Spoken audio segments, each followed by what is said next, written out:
Hello, everyone, and welcome to the Mindscrambler podcast. I am Spike Spencer, your host, and I have an amazing guest today. Not only is she an incredible certified high-performance coach, neurolinguistic programming coach, bank code certified trainer, yada, yada, yada. I can keep going for a long time. The most important thing to remember is that she is my wife.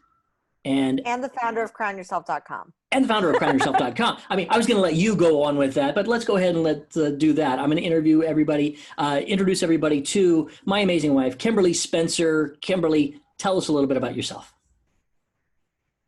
Well, what do you want to know? I mean, Spikey, you know everything about me. I do, but they don't. Well, I am a certified high performance coach and a success strategist for visionary leaders.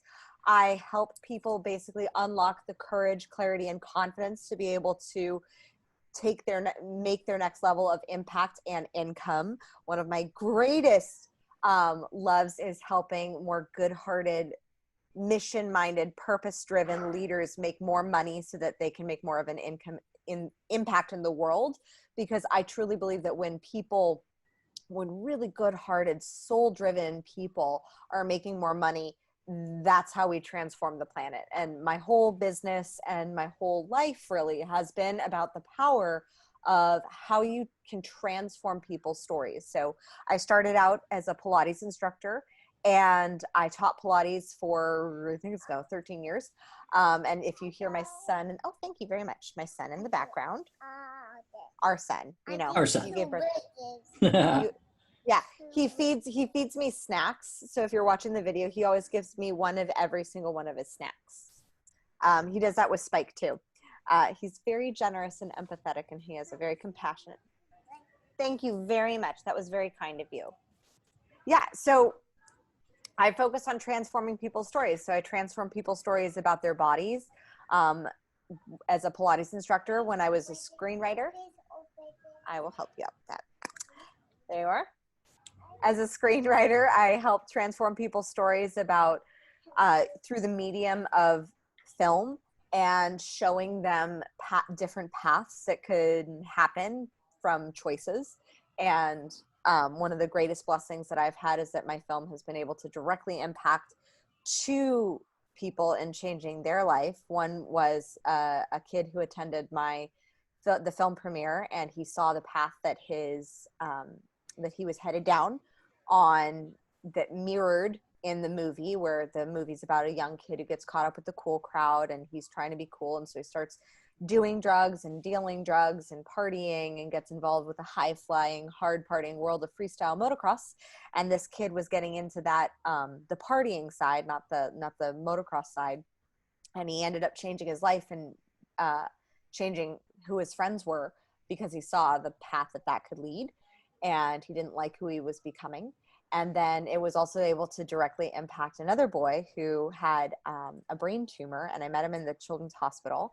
And it turns out this was like his mother's favorite movie. It was such like a God moment where it was so divine timing.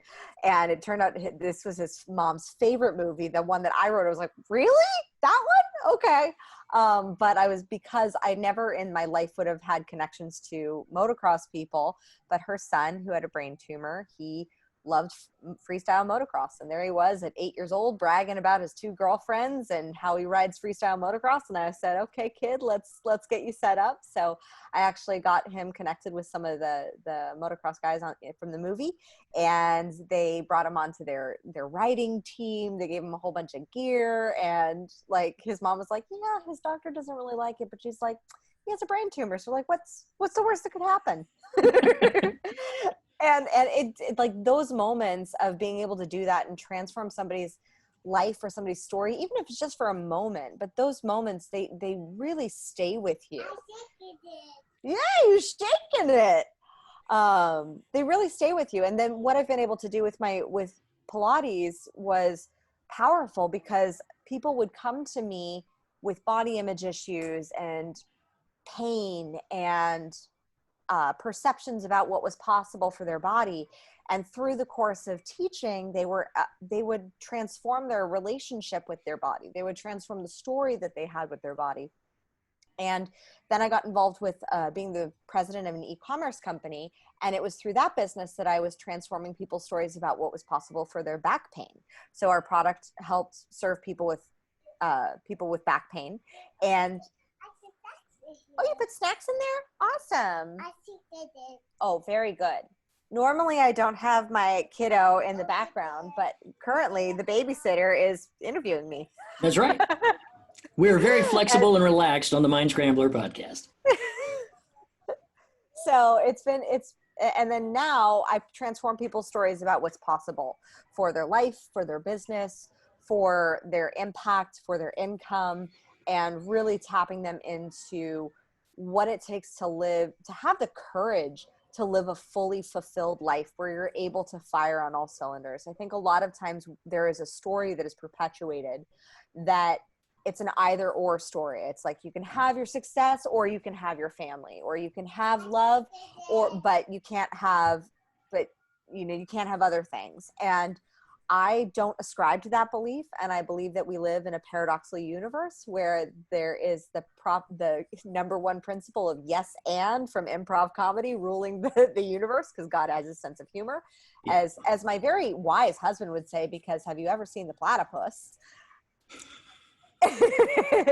But I believe that we live in a yes and universe. And so how can we have the courage to defy that plagiarized programming and say yes and to the things that we really, really want and desire in our life?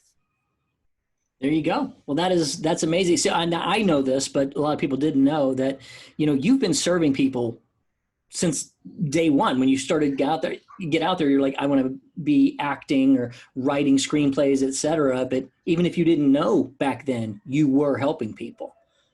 It's like in your DNA. I always, it's like helping people's. Yeah. Anything else you want to add to that, Declan? If people listen to the podcast and they know we're a package deal, we're all in this. They've seen Declan a million times. So yeah. So I think the thing is like helping people, yes, but more importantly, transforming people's story about what's possible for their potential and really rising into your potential. I mean, when I was 5 years old, I was putting on plays, and I was corralling all the neighborhood kids to come together and put on these plays that were always about some princess who had to transform and like step into her power and conquer the evil queen or the evil king who took over her kingdom, or defeat her own demons to then be worthy of being the queen and reigning. Like I never liked like weak princesses like Sleeping Beauty or Cinderella, where they just lose a shoe or get kissed by a boy and then suddenly everything magically changes for them. Like I loved princesses where there was some choices, there was some effort. Little Mermaid, Belle, those were my two like heroes growing up.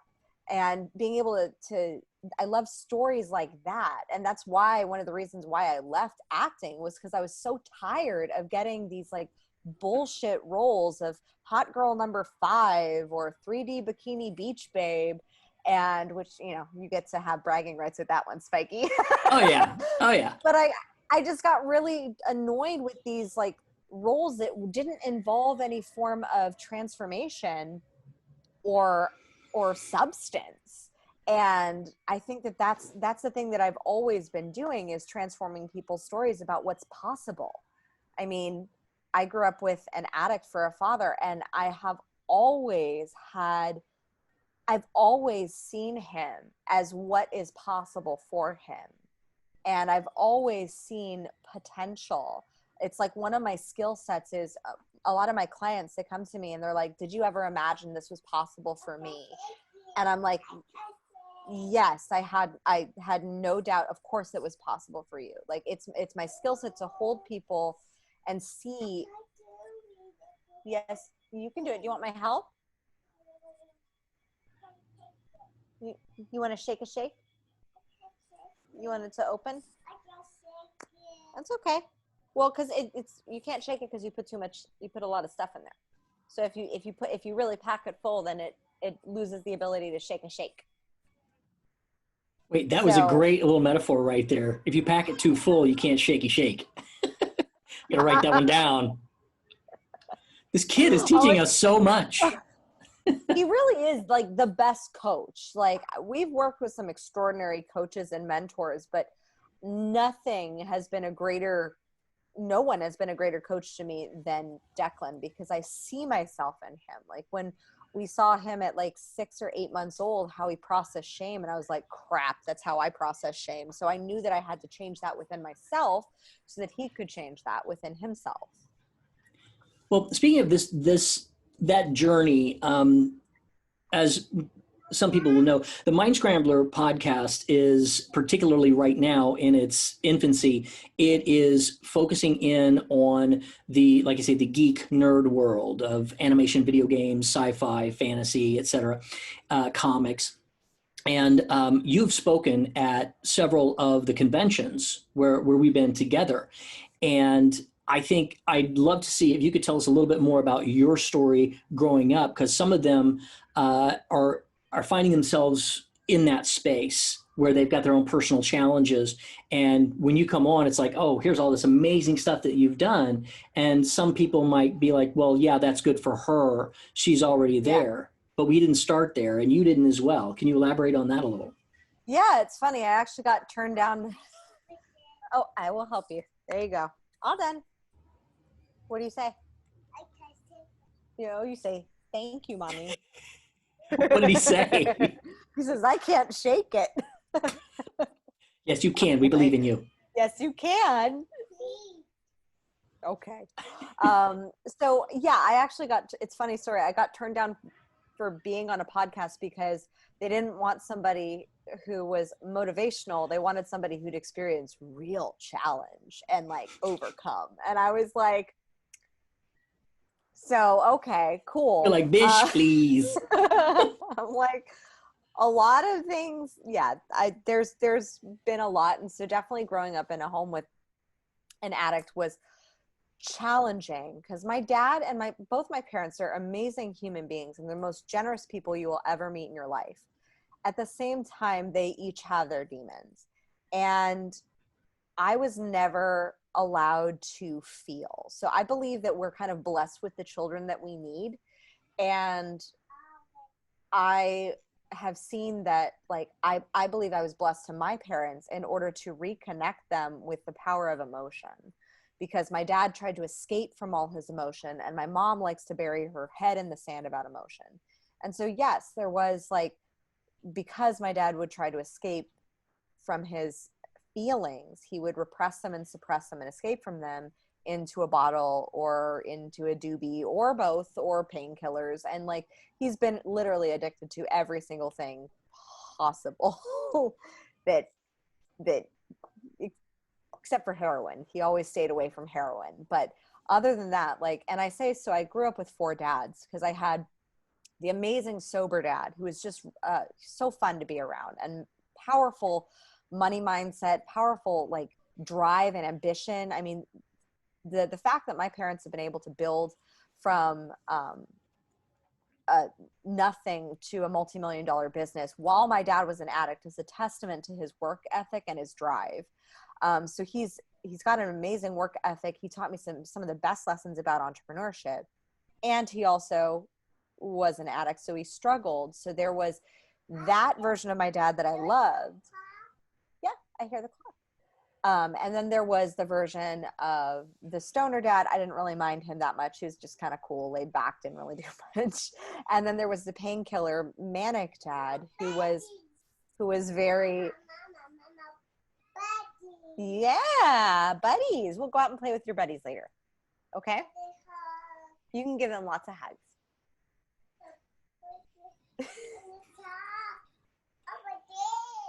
Yeah, we'll dig in the sand. Just let mommy finish this interview with daddy, okay? Thank you. So then I had the painkiller dad, and that one was very manic. And so I never knew who was coming home, because if it was the alcoholic dad, then that was when it would be abusive.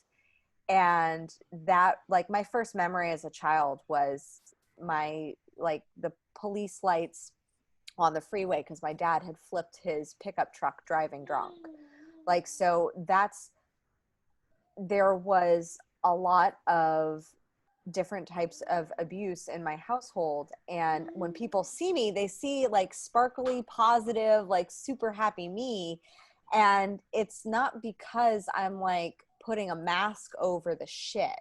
I dealt with it and I went through it. And I think that that's the difference between like the positive thinking bullshit mentality of a lot of mindset coaches these days versus the real work that goes into doing some of the shadow work of looking at the darker stuff that you don't want to look at. Thank you very much. Oh, okay. Oh, is that dirty? Please throw it in the trash can then. Of being able to look at that darker stuff and acknowledge it, first of all, accept that it happened, and then allow yourself, how do you move forward? How do you use those negative things that happened to you that you were a victim of, and then use them for you? And so one of the great things is that I've been able to help so many people in my work with beliefs of being enough, with like, because I thought maybe if I was smart enough, then my dad would stop drinking. Maybe if I was if I worked hard enough, maybe if I was in enough AP classes, so I pushed myself as a high achiever. So yes, it definitely drove me to achieve, but I never really was finding that fulfillment because I was holding myself to such unrealistic standards. And so being in that, so I'm grateful now for how I was raised because it taught me so much, but it doesn't come without looking at the darker things that I experienced and was a victim of and acknowledging them, and then asking myself the question, how can I use this for me? How can I use this to be of service? How can I use this to make sure that this never happens to anyone else ever again? Like, how can I use it to help people who are currently going through it, who are currently living in a state of fear and uncertainty in their home?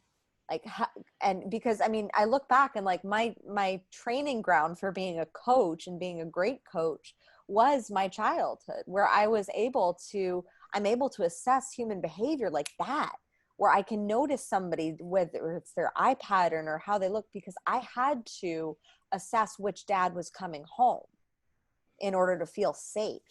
And so that ability to assess, it helps me now with assessing my clients right before they get to a breakthrough. I'm able to see, okay, they're right there. And so now I need to lean in just a little bit more, maybe ask them a question, or maybe just not even say anything and just allow for them to hold that space for them of just being uncomfortable. Because sometimes that is a breakthrough in itself of not even saying anything. And so it allows me to see that and have that feel for that. But I would never have had that if I hadn't had those experiences growing up. And so now I've actually been so grateful to help the people that I've been able to help through all different types of trauma. Even though I'm not a psychologist, I can coach them forward. So psychology, and this is the difference between psychology and coaching that I just want to have very clear. Psychology very much deals with the past. So you're going to get into a lot of, why did that happen? How are you feeling about that happening to you? And like, really, it's a deeper depth experience that it's a deeper dive into the past. And sometimes that's okay. You made a mistake. That's okay. You can just pick it up. Go ahead and pick it up. Good job. What did we learn from that mistake? What did we learn? Did we learn to be a little bit more mindful of where our bowl is? Yeah? Did we learn to watch where our hands are? Yeah, you spilled, and that's okay. You made a mistake. It's all good. We celebrate making mistakes in our household. That's right. Ladies and gentlemen, you're seeing coaching right now in front of your eyes.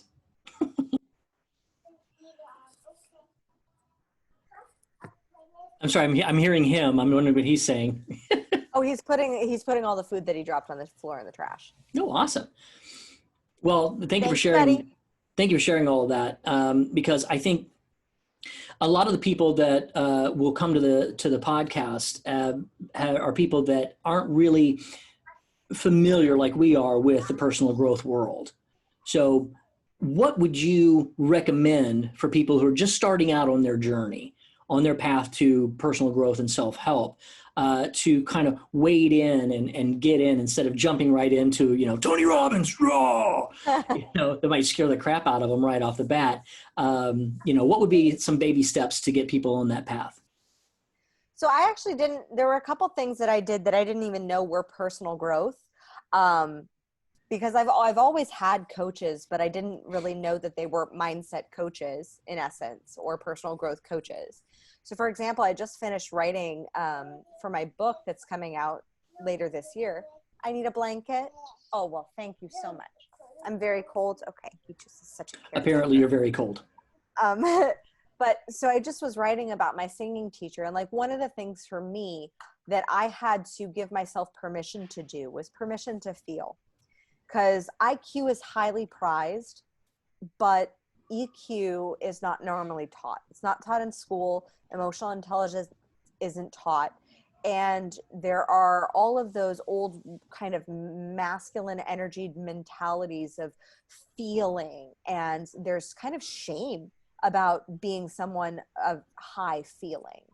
And for me, like when I was growing up, I was always a person of high feeling, and I have such anger toward hypocrisy. It's okay, buddy. You okay? You need me to kiss it?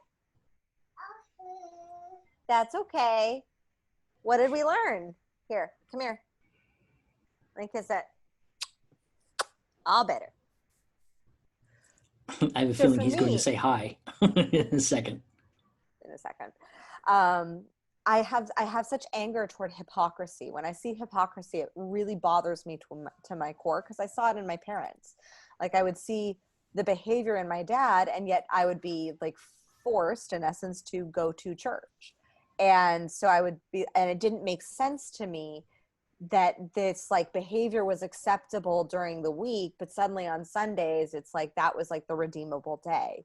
And that never made sense to me. And so certain things that when I got angry and I would feel emotion, my mom didn't want to deal with it. And my dad thought it was manipulative, because he had grown up in a household where his mother had used crying as manipulation.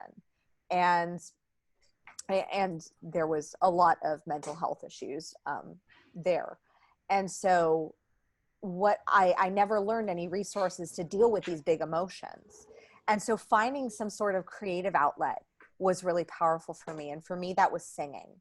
And it was the one time, especially for people who have felt like their voice is stifled in a relationship, where they have to hide a part of themselves. A lot of times that kind of gets blocked in your throat chakra. And I know I totally just went woo there. So, but I had none of this knowledge when I was 16 years old.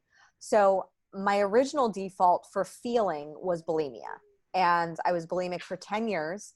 And what that is, it basically, I would take food in, I would shove it down, and then I would explode it back out. Well, that's basically how I was with my emotions, is I would pretend like they weren't there. I would try to repress them and try to hide from them. But then eventually something like a hair trigger would turn me off, and suddenly I would turn on completely and everything would spew back out.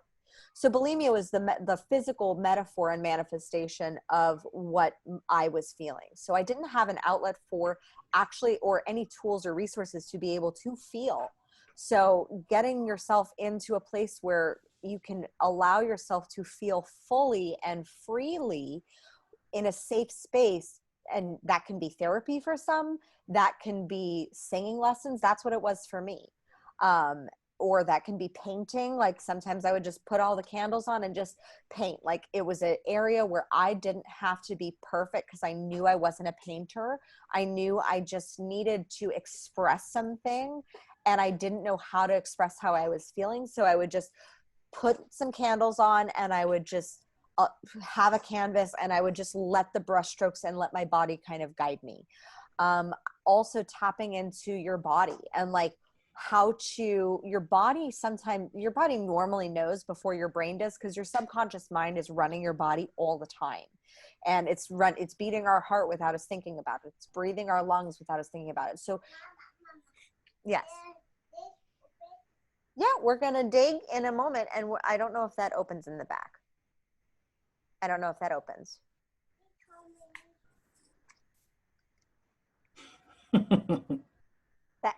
Yeah, baby, that doesn't open. That doesn't open. There's no. You want to climb? No climbing on mommy with my computer here, baby. Oh, that's not the cutest thing ever. Love you. Hi, buddy. I know. Mommy's on the. Mommy's talking with Dada in the other room. So can you go back to playing on your iPad, and then afterwards we'll go. There we go. Can you go back to playing on your iPad, buddy? Please. There we go. All right. Yeah, so that so expressing yourself creatively, finding some sort of creative expression, whether that's art, whether that's something in your body. So for me, healing from some of the trauma that I experienced, I stopped dancing. I stopped doing ballet dancing because that was a very triggering environment for my bulimia, and it was also very rigid and methodical, which played into the perfectionism, which was like I was trying to move as far away from that as possible, and I didn't really know how. And then I found Pilates, and I found a form of exercise.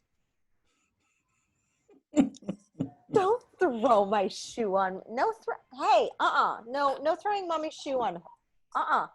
Buddy, go play on your iPad, and I promise you we will be done in a moment. Okay? Go play on your iPad, and we will go outside and go for our special walk together. Yes, and we'll go dig. So doing something creative, and then doing something with your body, moving your body, allowing your body to release. So it started out for me with Pilates, and it's actually started out for me with yoga, because a friend of mine was a yogi instructor. And then that just it didn't feel right for me because it was so slow, and I'm a very high energy person. I like a little bit more movement, like holding a pose is what, Spike? You agree with that? I'm just agreeing. I know this. Yeah. I totally get it. So I wanted something that added a little more movement, and that's when I found Pilates. And Pilates for me was like connecting back into my body in a way that was very powerful for me, because the thing that when you grow up in an environment where there's trauma, your brain gets into a space where it's operating predominantly on the autonomic nervous system. So I was operating in a fight or flight mode like all the time. What I needed to train was actually my parasympathetic nervous system, which is the rest and digest, so that my body could actually relax, so that I could breathe, so that I could pause. And Pilates was what allowed me to do that. There are two forms of exercise that do train your parasympathetic nervous system, because they combine the breathing with movement. And that is, well, there's a few actually. There's Pilates, yoga, Qigong, and Tai Chi. Those all train your parasympathetic nervous system because it's a slower form, it's deeper. And what I loved about Pilates is that it's still a kick-ass workout. Like with Pilates, you can look like you're not doing anything, and you're doing everything because everything is fully engaged. Yeah. And so I found that with moving my body. I also found that with, I started taking S Factor pole dancing lessons. And that was a way for me to start appreciating the femininity of my body in a way that was... You what? Yeah? No throwing shoes. I said no already. I said no. So being able to move my body in a way that felt feminine and not so rigid. Like I wanted to find that feminine energy that I had not been allowed to express in my household. It had actually, like, both my parents have very masculine energy types. Like my mom is always go, go, go, go, go. And my dad is actually quite the feeler now that he's sober. But it's like that feminine energy of being able to feel and being able to receive, and all of that I'd repress. And so I started doing pole dancing, and that was actually one way that allowed me to get back in touch with my body in a sexual way, but not from a place of judgment, which is kind of what is taught in the church. Like for me, it was allowing myself to appreciate my body, because it never made sense to me, and it seemed kind of hypocritical. Like, why would God create us all with these beautiful bodies? You want more raisins? Okay, I will get you more raisins in a moment. Why would God create these beautiful bodies for us to just berate them and then like feel shame about them? And I never knew why. And it didn't make sense to me. That seemed stupid. Like it seemed not completely nonsensical. And so being able to do something where I got into a place where I was able to feel my body again and feel beautiful and feel curvy and feel proud of like my hips and moving and like that flow of movement, and to be in a community of women that celebrated it and were cheering you on when you did something sexy. I was like, oh my gosh, I found like sisters like cheering me on for just being feminine and being able to that full expression. Oh hell no, you ain't climbing up there. Hold on. Oh, all right. So everybody, now she's going and taking care of our son. If you're hearing what she's saying, it's important to find ways to express yourself. And now we teach this in the Mindscrambler podcast as well. It's like, hey, there are other ways of doing things. And that's what reframes come in and that sort of thing. So I just wanted to reiterate that fact that, baby steps into it is finding something that works for you. And I think that's very important. So what she said was very valuable. And so I hope you all heard that. And we're going to move on to a couple other things here, because I know she doesn't have too much time, and I know our baby boy is ramping up. So he's like, okay, let's go. What was he doing? He's starting to climb into the snack cupboard. Oh, no. Well, I wanted to go on a little bit real quick. I just got a couple more questions for you. Oh, one more thing that yes. I wanted to add before is also so get in touch with your feelings, find a creative outlet, move your body, and read books. The book that changed my life, that started me on the path of personal development, was The 7 Habits of Highly Effective People by Stephen Covey. And it was recommended by my acting teacher.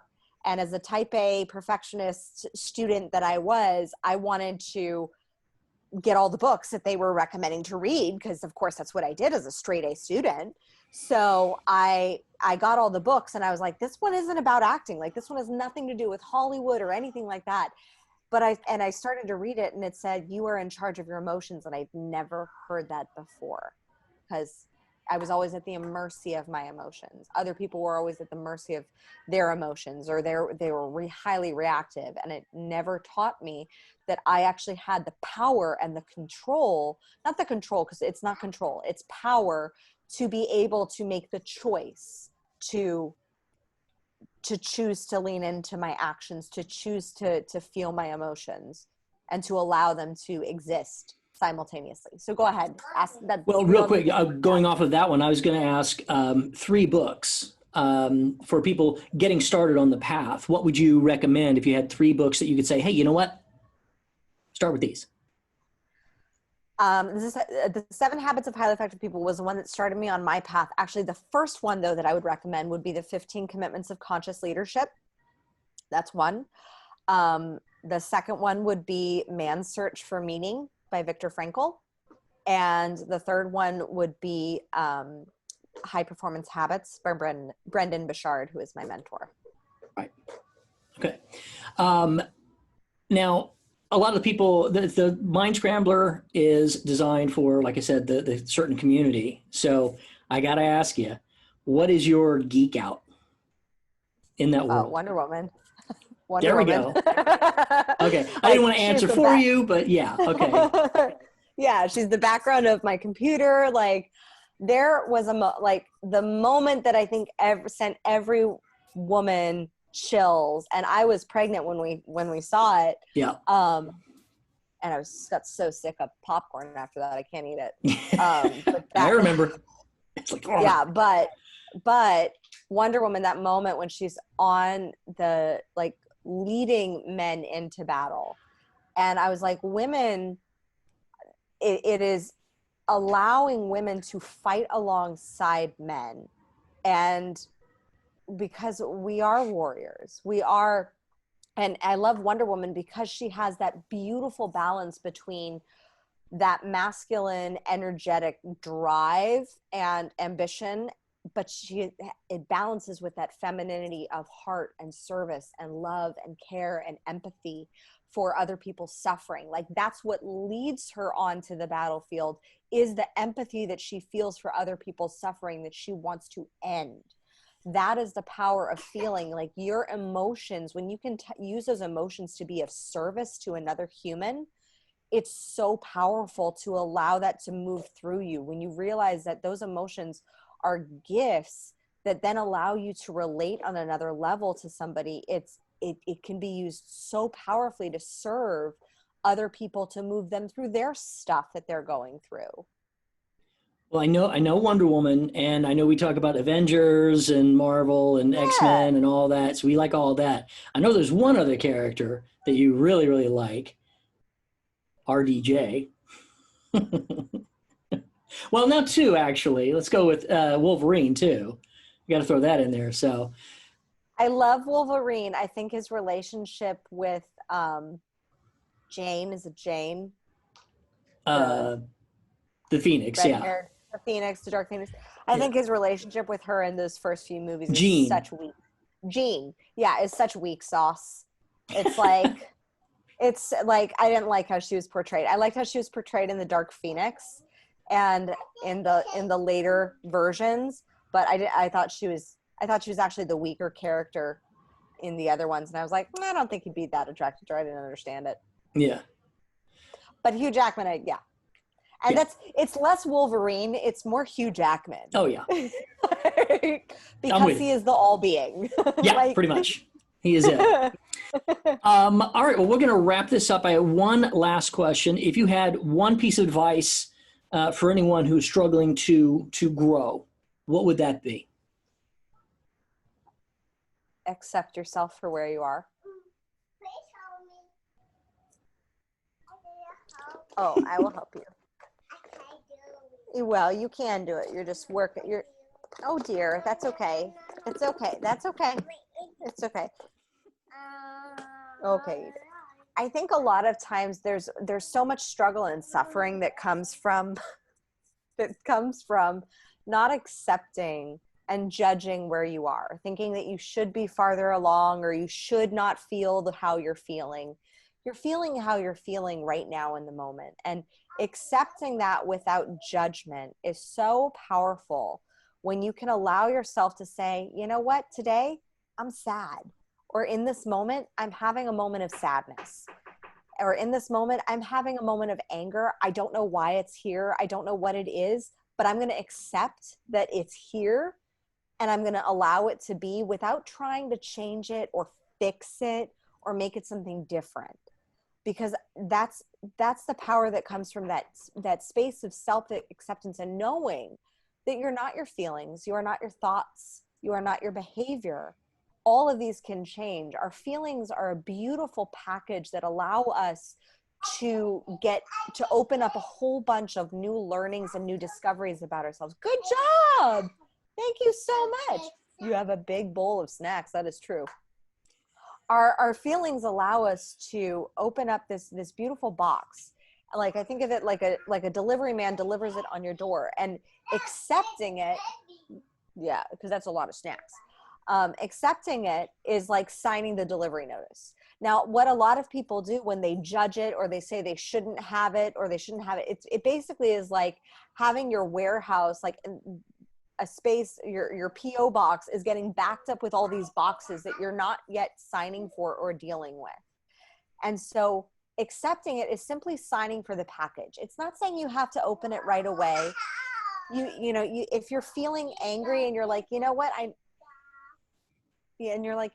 not really in a space to deal with this, and I'm actually not in a space to like fix this or move through this, then being okay and giving yourself that permission to say, I'm choosing in this moment to not change it. Like that, there is power in being in the choice to accept yourself and meet yourself where you're at, and and say that just because you meet yourself where you're at, that doesn't mean that that's where you're going to stay. It's actually, you're making the conscious choice, which puts you in the position of choosing, which is your place of power, choosing to be in that space where you say, yes, I accept this, or yes, I accept this, and I'm choosing not to change it. It puts you in that place of conscious awareness instead of being in that space of unconscious awareness where you're just letting those packages kind of pile up in the back warehouse. I really like that, by the way. Now, the metaphor or an analogy, I don't know which one that would be, but that whole thing, because if the packages pile up, eventually they're going to fall. Yeah, they're going to fall. They're going to tumble. You're going to get a notification from the warehouse that says, like, pick up your fucking shit. Like, that's mommying 101 right there. I look forward to him saying those words shortly. All right. Well, we're going to, okay. Oh yeah, but you gotta pick it up eventually. Eventually, one way or another, you're going to need to sign for it. So why not just sign for it when it comes to your door and allow for it to be what it is? It's not saying you have to open it up. It's saying that you'll just you can put it in the hallway for a little while until you're ready to open it. But it gives you the awareness that it's there and that it's something that you're going to process through. It's like you and I, when we're feeling something, we have, like, we say, I'm in process, which means basically like I'm either opening up that package or I'm like opening it up one little bit at a time. Oh, there you go. Yeah, but either way, we've signed for it and we know it's there. Either way, we signed for it and we accept the fact that it's there. We're not saying, no, they shouldn't deliver that package to me. No, that shouldn't be at my address. It is at your address. It got delivered to you. Now it's your job to sign for it and say, okay, what am I going to experience? Because sometimes the learning and the things that you'll get are like so exciting. Like you'll get to discover something new about yourself or have a new process or discover or learn something new. Like or change how you're relating to somebody. It can radically change your life, but it starts with that acceptance of signing for the package. Not saying you have to open it anytime soon. Just accept it. Just accept the package when it's given. That's awesome. That's awesome. I know you're an amazing coach, and now everybody else knows you're an amazing coach that's in my Mindscrambler world. So how can people find you, get to you? Is there anything you want to tell them about? Yeah, you can go to my website at crownyourself.com. And there is a hypnosis that you can sign up for, my You Are Worthy hypnosis that you can sign up for when you join. You can also join my free Facebook group at facebook.com/groups/crownyourself. And when you join, you will have the opportunity to also get my procrastination elimination hypnosis. So if there's been something that you haven't really been doing that you know you should be doing, but you're just not doing it, it'll allow you to work through as to why you're not doing it and what the effect that could be causing on your subconscious mind so that you can move through that and move forward faster. Like not opening up the packages stacking up in the hallway. Pretty much. Got it. All right. Well, thank you. Wonderful, amazing, talented, gorgeous, and stunning Kimberly Spencer for being on the Mindscrambler podcast. Everyone else, thank you so much. I thought you were going to thank me for being your wife too. Well, that's a given. I mean, thank you. Oh my God. And for giving you children. That's true. And making every day an adventure, especially on the Gold Coast of Australia. What? Hey. All right. That's it. That wraps up this episode of the Mindscrambler podcast. Thank you so much. And we'll see you on the next one.